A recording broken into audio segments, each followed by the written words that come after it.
mi mochila, and when I said mi hermana Carolina. But I can also use mis to say my when I am referring to something plural, such as mis libros. Notice that these are possessive adjectives, and so they agree with the nouns they modify.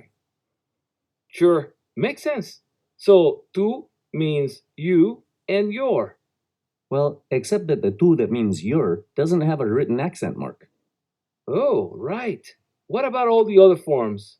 Su, sus? Whenever I say that something belongs to him, to her, to it, or to them, I use su or sus, depending on whether the noun is singular or plural. Like when I referred to the mochila that belongs to Carolina, her backpack, I said su mochila. Exactly. And if I were referring to her books, I'd say sus libros. But su and sus can also mean a formal your, right? Yes. Remember how we use usted or ustedes for you to indicate formality or polite distance? Well, in both of these cases, we also use su or sus for possessives.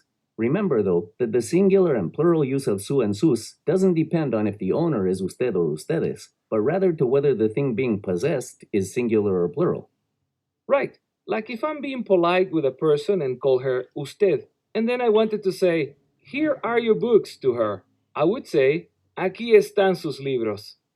Yep. And similarly, if a professor were introducing himself to a classroom full of students, he would say, Yo soy su profesor. Cool. So, really, the possessive adjectives just agree in number. Me, mis, tú, tus, su, sus. Not so fast, amigo. You forgot about the things we share. How to say our. Okay, right. Sharing. The word nuestro has four forms: masculine singular, masculine plural, and feminine plural.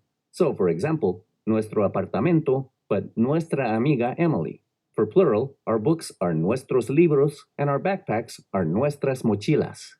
And of course, in Spain, where they use the subject pronoun vosotros or vosotras to express an informal plural form of you, the possessive adjectives are vuestro, vuestra, vuestros, and vuestras. So a professor in Spain might introduce herself to her class saying, Soy vuestra profesora.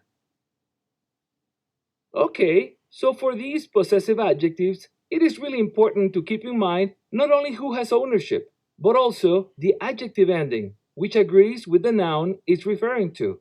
That's right. Got it. Uy, tengo que ir a mi clase ahora, pero no tengo mi libro. ¿Me das tu libro? Of course, Miguel, what's